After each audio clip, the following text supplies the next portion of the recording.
Assalamualaikum warahmatullahi wabarakatuh. Salam Om Swastiastu, Namo Buddhaya, salam kebajikan untuk kita semua. Kami dari kelompok 3 kelas M akan mempresentasikan akuntansi keuangan menengah 2 bab 22 yang berjudul Accounting Change and Error Analysis atau perubahan akuntansi dan analisis kesalahan. Sebelum masuk ke dalam materi, izinkan kami memperkenalkan diri kami masing-masing terlebih dahulu. Perkenalkan, nama saya Yunita Anggraini, NPM 269. Perkenalkan, nama saya Nabila Fitri Alia dengan nomor NPM 240130100129. Baik, perkenalkan saya Nindi Salsabila Firdaus dengan NPM akhir 132. Perkenalkan, nama saya Novita Safitri Anggraini dengan NPM akhir 151. Baik, pada slide kali ini pembahasan yang pertama yaitu tentang latar belakang. Nah, ada beberapa hal yang melatar belakangi terjadinya perubahan dalam kebijakan akuntansi. Hal ini itu disebabkan karena adanya beberapa pilihan dalam akuntansi. Yang pertama yaitu mengurangi daya banding informasi akuntansi, dan yang kedua mengaburkan data tren masa lalu yang berguna bagi pembaca maupun pengguna laporan keuangan dalam pembuatan keputusan. Lalu yang kedua yaitu perubahan dalam kebijakan akuntansi. Nah, perubahan dalam kebijakan akuntansi adalah suatu perubahan dari satu kebijakan akuntansi ke kebijakan akuntansi lain. Contohnya seperti mengubah dari metode average cost menjadi metode LIFO.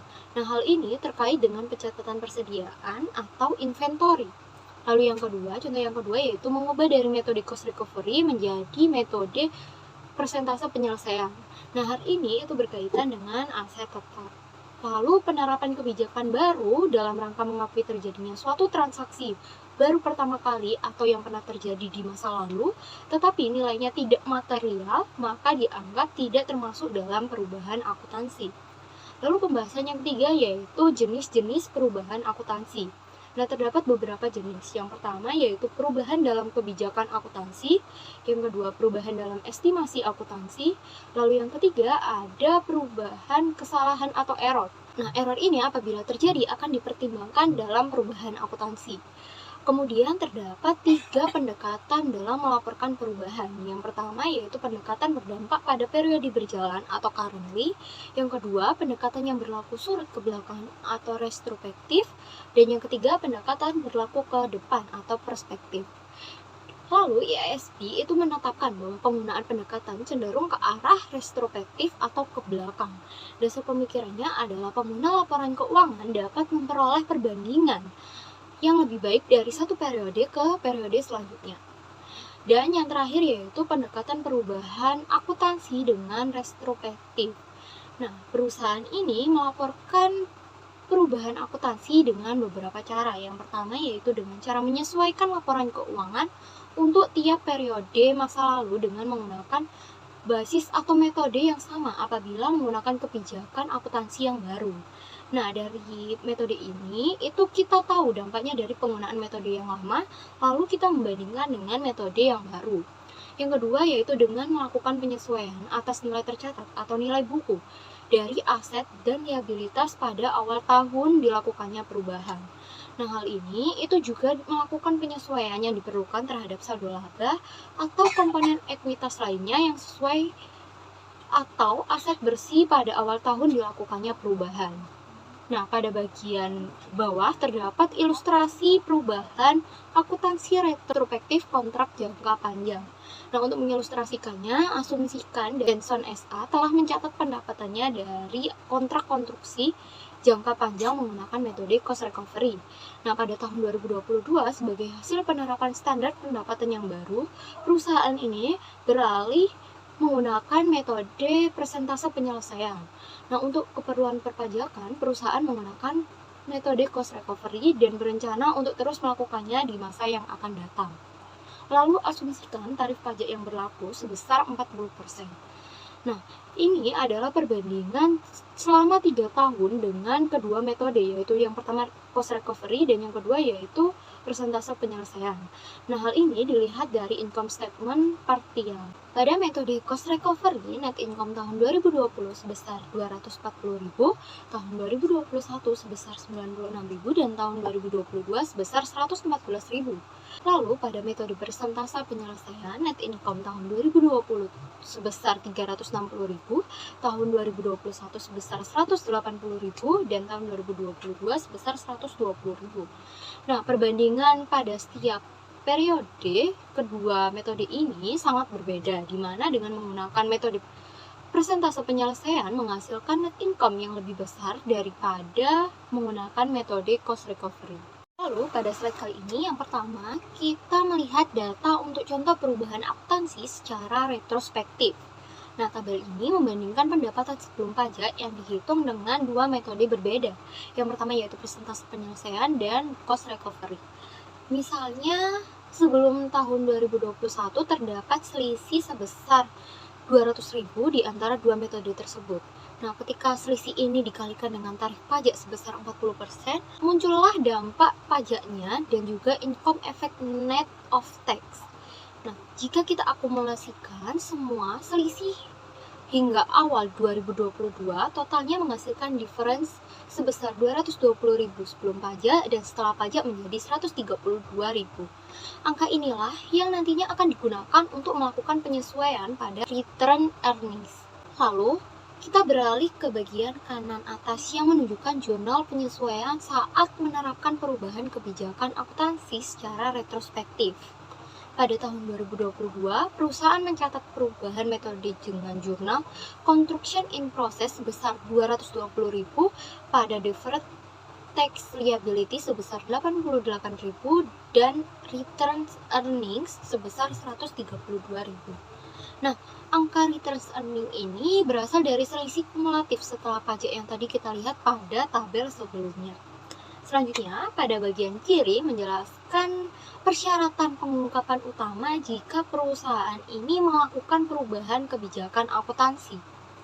Terdapat 4 poin penting utama, yaitu yang pertama menjelaskan apa perubahan kebijakan akuntansinya, yang kedua menjelaskan alasan mengapa kebijakan baru dianggap lebih representatif dan relevan.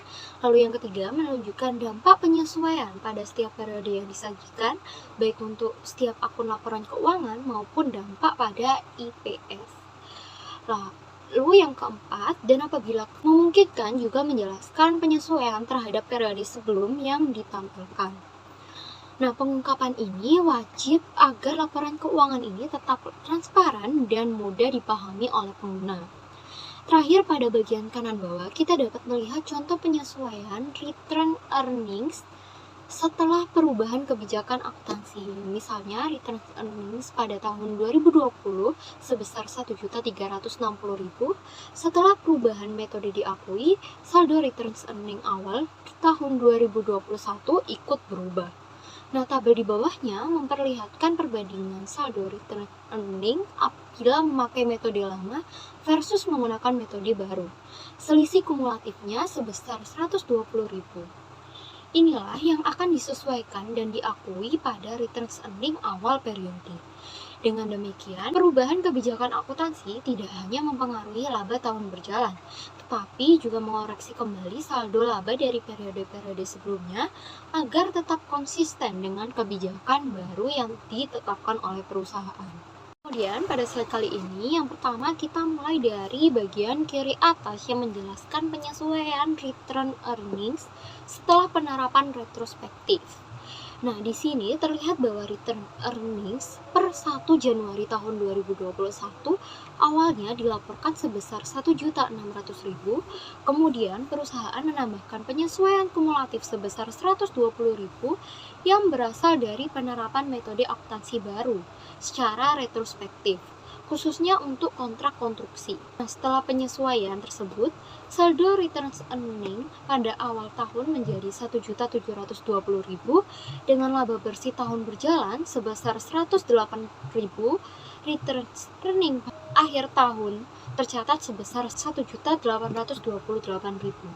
Untuk tahun 2022, saldo awalnya sudah dianggap sebagai saldo yang telah disesuaikan dan akhirnya return earnings pada akhir tahun mencapai 1.948.000. Nah, bagian ini juga menunjukkan bahwa ketika kita menerapkan retrospektif, kita tidak hanya mengubah angka tahun berjalan, tetapi juga memperbaiki saldo awal agar konsisten dengan kebijakan baru. Selanjutnya terdapat contoh kedua dari penerapan retrospektif. Kali ini terkait dengan perubahan metode persediaan. Lancer Company sebelumnya menggunakan average cost method sejak awal operasi.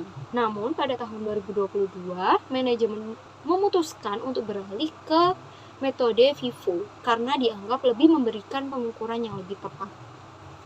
Bagian ini menegaskan bahwa ketika perusahaan mengubah metode akuntansi ke yang lebih relevan, perubahan tersebut harus diterapkan secara retrospektif.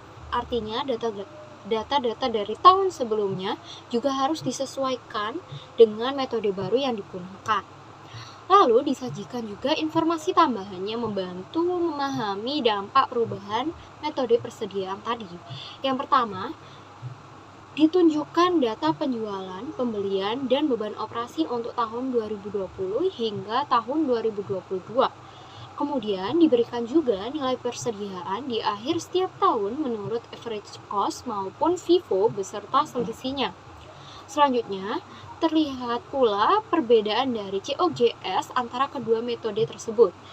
Pada tahun 2020, selisihnya sebesar 2.000, pada tahun 2021 selisihnya 3.000, dan 2022 selisihnya 2.000. Nah, data-data ini menunjukkan bagaimana perpindahan dari average cost ke FIFO dapat mempengaruhi persediaan, harga pokok penjualan, dan pada akhirnya laba perusahaan. Bagian ini menjadi dasar untuk melakukan penyesuaian retrospektif yang tepat dan konsisten sesuai dengan standar akuntansi. Pada slide kali ini kita akan melihat laporan keuangan Lancer Company jika perusahaan tetap menggunakan metode average cost untuk persediaan. Yang pertama, pada income statement, penjualan dari tahun 2020 sampai 2022 tetap konsisten di angka 300.000.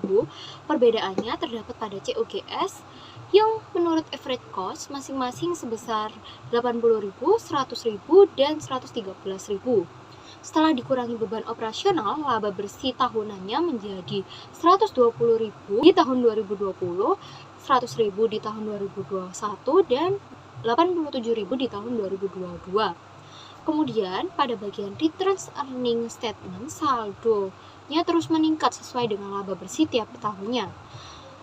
Nah, pada tahun 2020, 120.000, pada tahun 2021 sebesar 220.000, dan 2022 sebesar 307.000. Selanjutnya, di bagian Statement of Financial Position, persediaan berdasarkan average cost ditampilkan sebesar 10.000 di tahun 2020, 20.000 di tahun 2021, dan 32.000 di tahun 2022, yang mempengaruhi total aset dan total equity perusahaan. Terakhir, statement of cash flow, arus kas dari aktivitas operasi yang mengikuti pola pendapatan dan pembelian. Cash ending balance meningkat dari 210.000 di tahun 2020 menjadi 300.000 di 2021 hingga 375.000 di tahun 2022. Hal ini menunjukkan kondisi kas yang cukup stabil selama perusahaan menggunakan average cost. Lalu, laporan keuangan Lancer Company jika menggunakan persediaan berganti ke metode FIFO. Struktur laporannya sama, tetapi dampaknya terlihat pada angka persediaan dan COGS. Pada income statement, penjualan dan beban operasional tidak berubah, namun COGS berdasarkan FIFO berbeda, lebih rendah dibandingkan average cost untuk tahun-tahun tertentu. Misalnya, COGS menurut FIFO menjadi 78.000 di tahun 2020, 97.000 di tahun 2021, dan 111.000 di tahun 2022. Karena COGS lebih rendah, maka labanya tetap 120.000, 100.000, dan 87.000. Sama seperti metode sebelumnya. Di bagian return earning statement, saldo return earning akhir juga sama dengan perhitungan average cost, karena ilustrasi ini fokus pada penyesuaian persediaan, bukan laba bersih setelah pajak. Lalu pada statement of financial position, dampak FIFO paling terlihat pada nilai persediaan. menjadi 10.000, 22.000, dan 39.000. Lebih tinggi dibandingkan average cost. Hal ini menyebabkan total aset perusahaan meningkat namun tetap seimbang dengan total equity. Yang terakhir ada statement of cash flow. Tidak berubah karena perbedaan metode persediaan hanya mempengaruhi transaksi non-cash. Arus kas tetap sama dengan perhitungan average cost. Nah, yang berikutnya perubahan akuntansi retrospektif di metode persediaan. Jadi, berdasarkan penerapan retrospektif, perubahan penilaian persediaan ke metode FIFO berdampak terhadap nilai persediaan, harga pokok persediaan, laba bersih, dan saldo laba. Untuk mencatat perubahan tersebut, maka perlu dibuat jurnal berikut ini. Untuk tahun 2020, di net income untuk average cost itu 120.000, dan untuk FIFO 122.000, maka selisihnya 2.000. Dan untuk tahun 2021 untuk average cost sebesar 100.000 dan FIFO-nya 103.000, maka selisihnya 3.000. Jadi untuk total di awal tahun 2022 di average cost ada 220.000 dan FIFO sebesar 225.000, maka selisihnya untuk awal tahun 2022 sebesar 5.000. Nah, ini yang dibuat jurnal, yaitu inventory sebesar 5.000, kreditnya retained earnings 5.000. Lalu ada pelaporan perubahan kebijakan akuntansi. Contohnya, Lancer Company ini melaporkan laba bersih berdasarkan metode yang baru diterapkan, yaitu FIFO, untuk tahun 2021 dan 2022.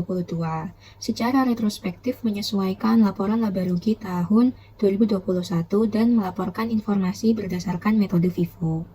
Nah, catatan atas laporan keuangan ini menjelaskan hakikat perubahan, mengapa perusahaan melakukan perubahan, dan tahun-tahun yang terdampak atas perubahan tersebut. Lalu di CALK ini juga menyajikan data atas perbedaan penting antara jumlah yang dilaporkan berdasarkan metode average cost dengan metode FIFO. Jadi di sini ada apabila Lancer menyajikan laporan keuangan komparasi tahun 2021 dan 2022 berdasarkan FIFO, maka Lancer perlu mengubah saldo laba pada 1 Januari 2021. Perbedaannya ini dihitung sebagai berikut.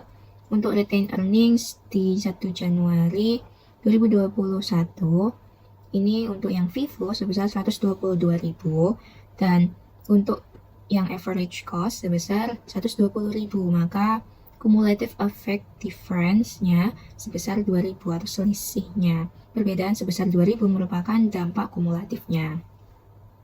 Dan Lancer perlu menyesuaikan saldo laba pada 1 Januari 2021 atas selisih lebih laba bersih berdasarkan FIFO dengan laba bersih berdasarkan average cost pada tahun 2020. Untuk penyesuaian saldo labanya sebagai berikut di ilustrasi 2212. Yang berikutnya ada perubahan kebijakan akuntansi. Yang pertama ada dampak langsung dan dampak tidak langsung dari perubahan akuntansi itu sendiri. Di sini ada dampak langsung, yaitu IASB menetapkan bahwa perusahaan harus menerapkan dampak langsung dari perubahan dalam kebijakan akuntansi secara retrospektif. Dan di dampak tidak langsung merupakan segala perubahan terhadap arus kas perusahaan pada periode berjalan atau periode masa mendatang yang terjadi karena dilakukannya perubahan dalam prinsip akuntansi yang diterapkan secara retrospektif. Yang berikutnya ada ketidakpraktisan, yaitu perusahaan tidak harus menggunakan penyesuaian retrospektif apabila terdapat salah satu dari 3 kondisi berikut ini. Yang pertama, perusahaan tidak dapat menentukan dampak dari penerapan retrospektif.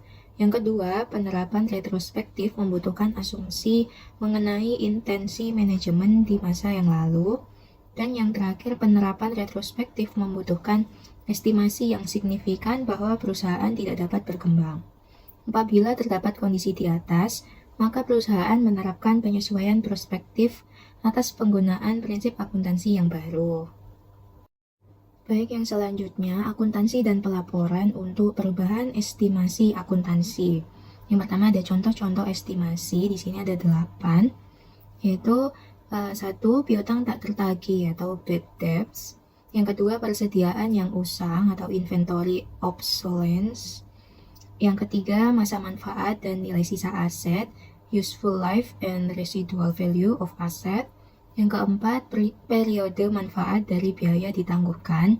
Yang kelima, liabilitas dari biaya garansi dan pajak penghasilan. Yang keenam, pemulihan cadangan mineral. Yang ketujuh, perubahan dalam estimasi depresiasi. Dan yang kedelapan, nilai wajar aset keuangan atau liabilitas keuangan. Selain itu ada pelaporan prospektif. Ini merupakan perubahan dalam estimasi akuntansi dilaporkan secara prospektif.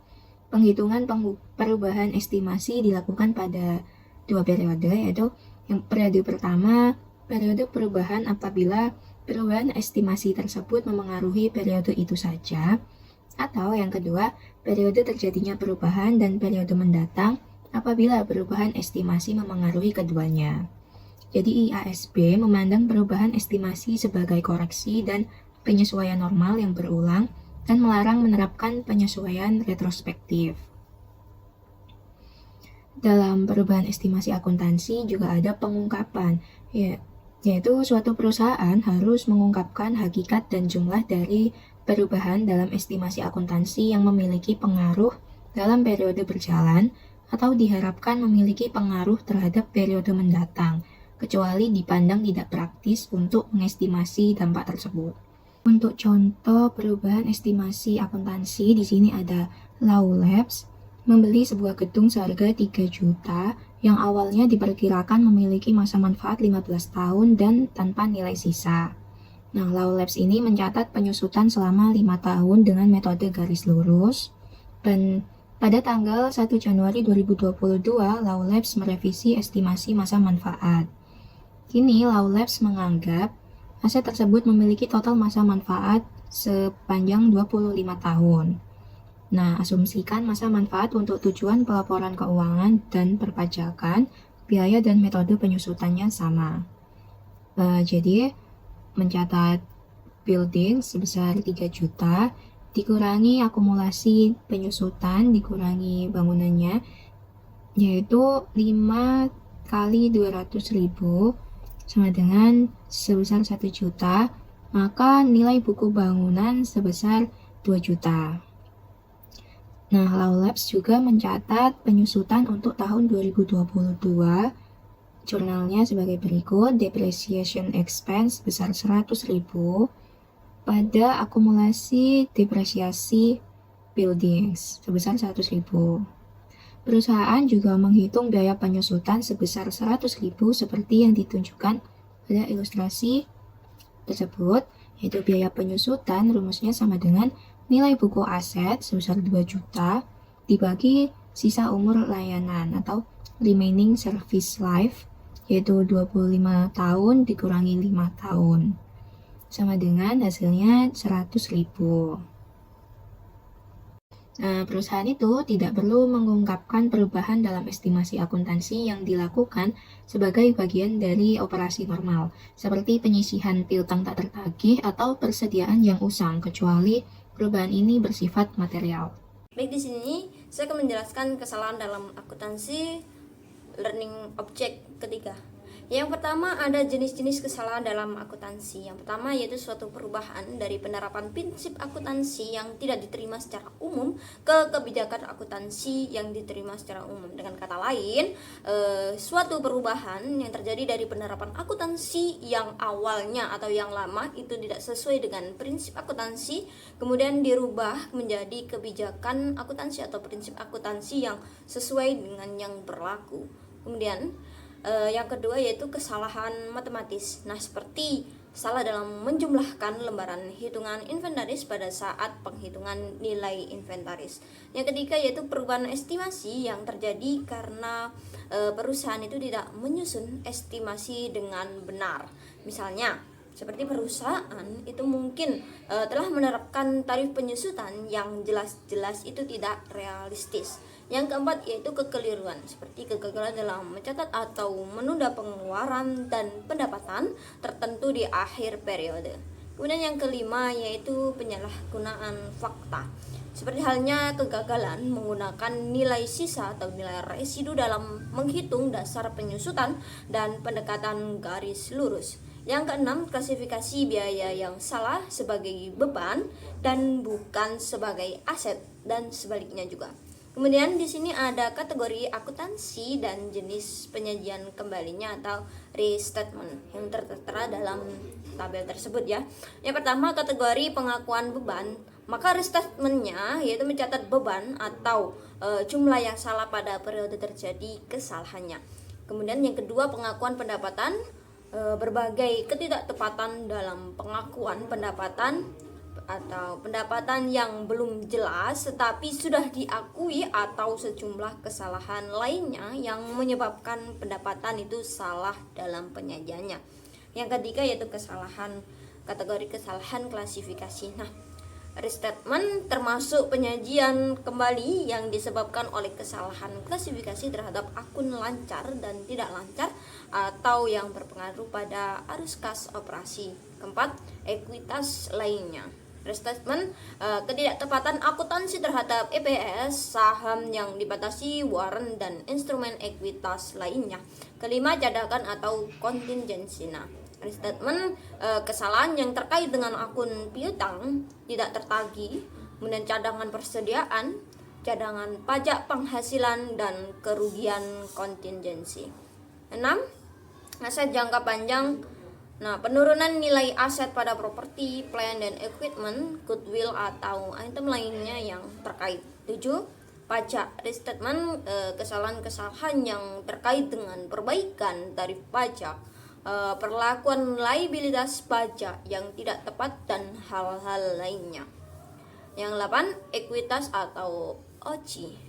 Maka restatementnya yaitu ketidaktepatan akuntansi untuk transaksi ekuitas penghasilan termasuk item valuta asing, revaluasi aset tetap, untung rugi atau laba rugi yang belum direalisasi pada investasi utang, sekuritas utang dan instrumen derivatif. 9. Persediaan. Nah, penilaian harga pokok persediaan, kuantitas dan penyesuaian harga pokok penjualan.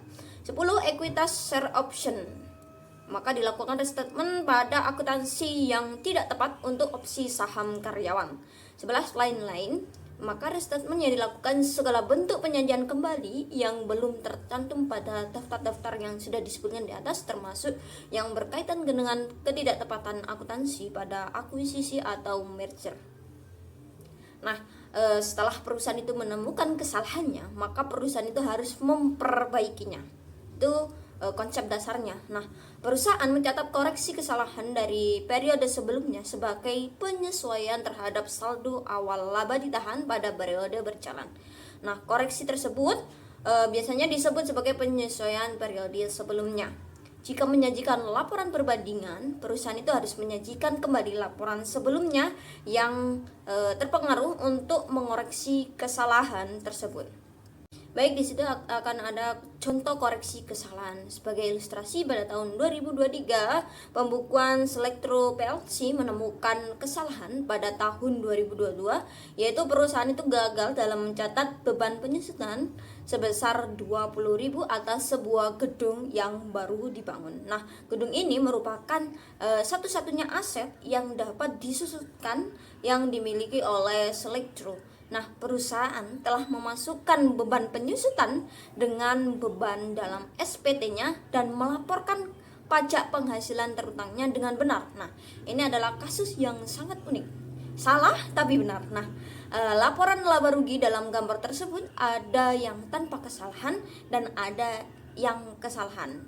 Yang tertera disebut di gambar. Nah, untuk yang tanpa kesalahan, beban depresiasinya dicatat sebesar 20.000 dan untuk yang tidak ada kesalahan itu tidak dicatat, sehingga hasil income before income tax untuk yang tanpa salah sebesar 80.000 dan yang ada kesalahannya sebesar 100.000. Kemudian yang without error current-nya itu dicatat sebesar 32.000 tanpa mencatat deferred, sehingga akan menghasilkan net income sebesar 48.000. Kemudian untuk yang with error current-nya sebesar 32, divert sebesar 8.000 sehingga net income-nya sebesar 60.000. Sehingga jurnalnya bisa dilihat pada gambar tersebut.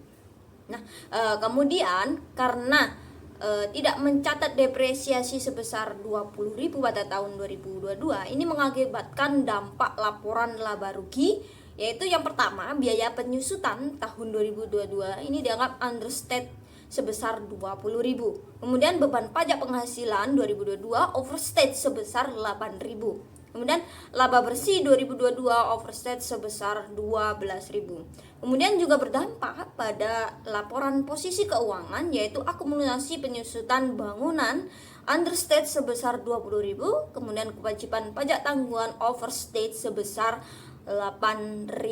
Kemudian dilakukanlah entry jurnal pada tahun 2023. Jadi tidak perlu dilakukan di 2023 karena ditemukannya. Nah, itu laba ditahan 12.000, kewajiban pajak tanggungan 8.000 pada akumulasi penyusutan bangunan 20.000. Kemudian untuk penyajian laporan keuangan dapat diasumsikan bahwa Slicksro ini memiliki saldo laba ditahan pada awal per 1 Januari 2023 sebesar 350.000. Nah, perusahaan ini melaporkan laba bersihnya sebesar 400 pada tahun 2023. Kemudian gambar tersebut ini menunjukkan laporan laba ditahan Slicksro untuk tahun 2023. Nah, dalam pernyataan komparatif, perusahaan ini harus melakukan penyesuaian untuk mengoreksi jumlah semua akun terdampak yang dilaporkan dalam laporan keuangan untuk semua periode yang dilaporkannya. Perusahaan itu harus menyajikan kembali data dengan basis yang tepat untuk setiap tahun yang disajikan. Nah, perusahaan juga harus menunjukkan setiap penyusutan atau catch up sebagai penyesuaian periode sebelumnya terhadap laba ditahan untuk periode paling awal yang dilaporkan. Nah, persyaratan ini pada dasarnya itu sama dengan persyaratan untuk melaporkan perubahan kebijakan akuntansi.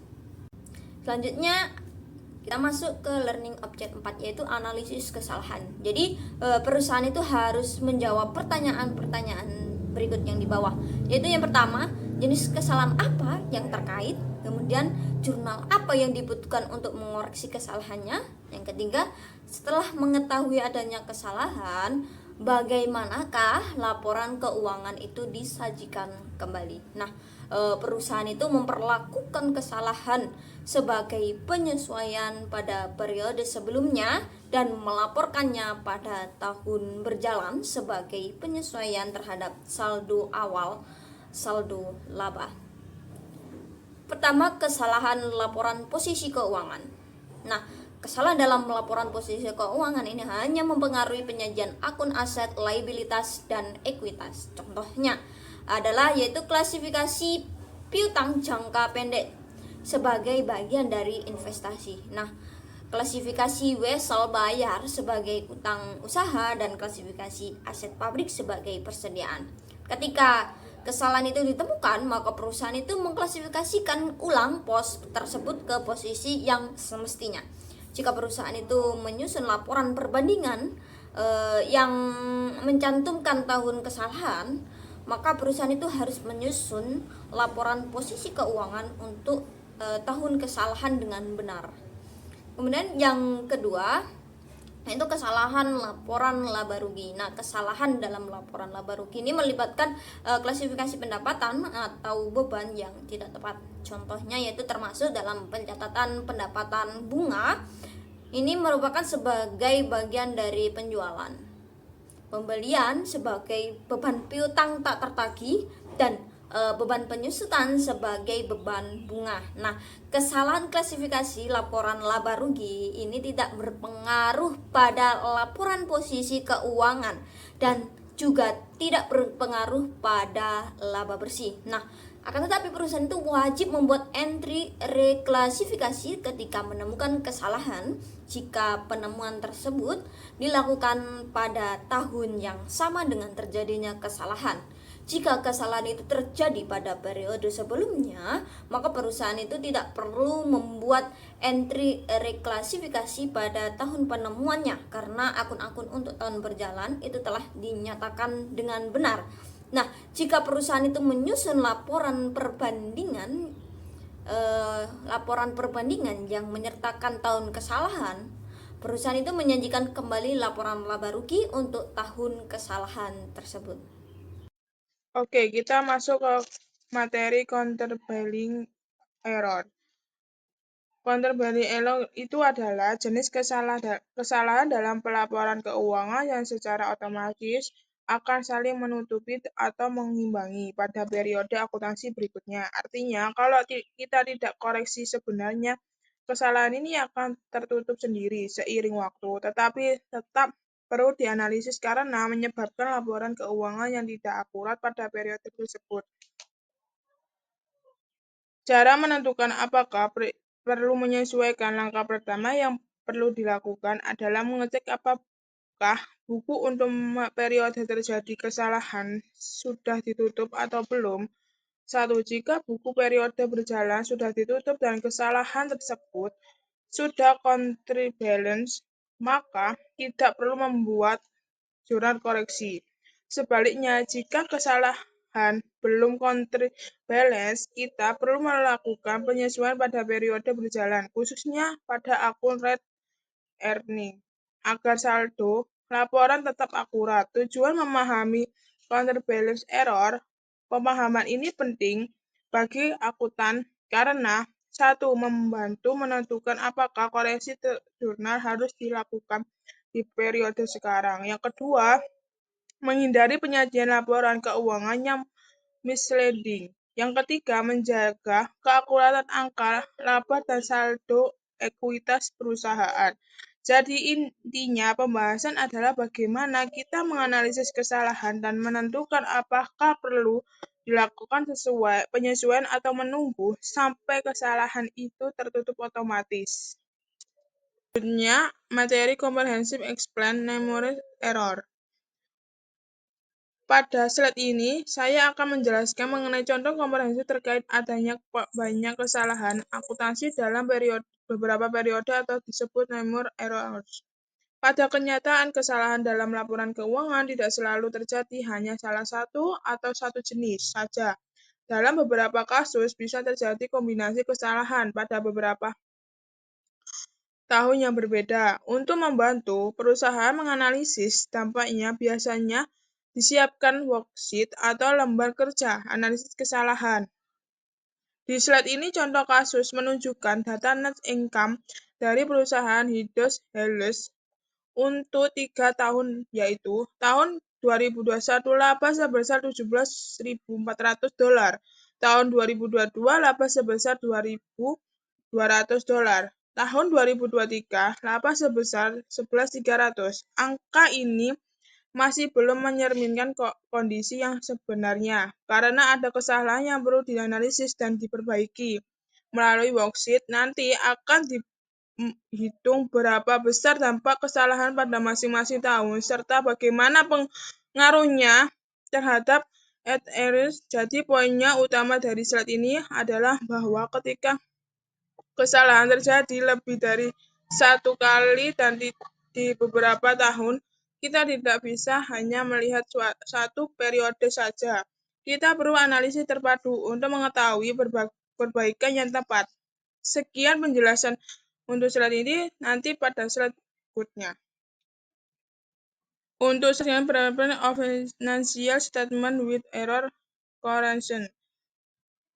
Sebelumnya kita membahas mengenai identifikasi jenis kesalahan akuntansi dan bagaimana cara melakukan koreksi di dalam pencatatan. Namun pada bagian ini, fokus pembahasannya adalah bagaimana perusahaan harus menyajikan kembali laporan keuangan ketika terjadi banyak kesalahan yang mempengaruhi laporan finansial secara keseluruhan. Contoh kasus di slide menjelaskan tentang Dick atau World Outlet, yaitu sebuah perusahaan retail kecil yang memiliki keterbatasan dalam pencatatan akuntansi. Karena kurangnya pencatatan yang memadai, terjadi banyak kesalahan dalam proses pencatatan transaksi yang akhirnya membuat laporan keuangan menjadi tidak akurat. Oleh karena itu, perusahaan harus 1. Mengidentifikasi keseluruhan kesalahan yang sudah terjadi terjadi baik dalam akun pendapatan, beban maupun aset. Yang kedua, melakukan koreksi atau restatement pada laporan keuangan tahunan untuk menghasilkan laporan yang benar. Menyusun worksheet atau lembar koreksi seperti yang ditampilkan pada ilustrasi tabel di slide. Dengan ada proses koreksi dan penyajian ulang ini, laporan keuangan yang baru akan mencerminkan posisi keuangan perusahaan yang sesungguhnya dan dapat digunakan sebagai dasar pengambilan keputusan yang lebih cepat. Kesimpulan, error correction tidak hanya sekadar membuat jurnal penyesuaian, tetapi juga memastikan bahwa laporan keuangan komparatif ditampilkan kembali secara benar sebagai bentuk transparansi dan akuntabilitas perusahaan. Sekian presentasi dari kelompok kami.